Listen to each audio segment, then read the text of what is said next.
Well, dozens of people have been killed in a new wave of anti-government protests in Ethiopia. Several thousand people gathered in Bahir Dar on the northwest on Sunday. Amnesty International says 30 people were killed in the wider Amhara region and another 67 died in violence in Oromia in central western Ethiopia. The government says the protests are illegal. Ethiopia has had several anti-government protests in recent months. Two of the biggest ethnic groups in the states of Oromia and Amhara are leading those protests. They say they are being excluded from the political process and the economic development that's benefiting the capital, Addis Ababa. The vast majority of the population are either Amhara or Oromo. But Ethiopia's leadership is in the hands of the minority Tigrayan community. Hassan Hussein is an Oromo rights activist, writer and academic. He was speaking with my colleague Rahila Muhammad, and he said the demonstrations could get more violent. It appears that hell has broken loose in Oromia and Amhara. These are the regions that are home to almost 2/3 of the population of Ethiopia. The air is filled with deaths and mourning for so many people whose lives have been cut short by the security forces. The protests and the tension centers around three things.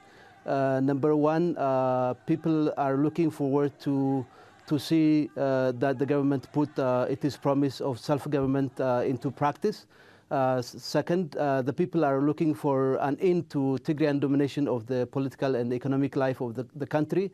Third, the Ethiopian people, both Oromo and Amhara, are looking forward to seeing a more democratic, multi-plural democracy, a competitive democracy, where the ruling party would present itself for election rather than winning by 100% as it did in the last election. And sir, do you expect to see these protests continue?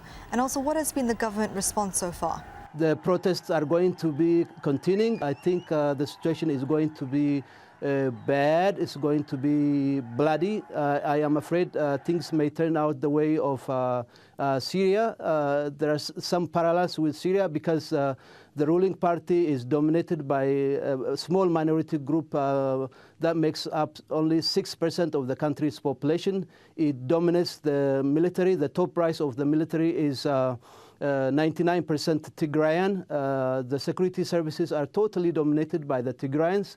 The foreign service is totally dominated by the Tigrayans. And all the main economic activities are dominated by the same elite. And the government doesn't have any response, any solution other than raining bullets on peaceful protesters.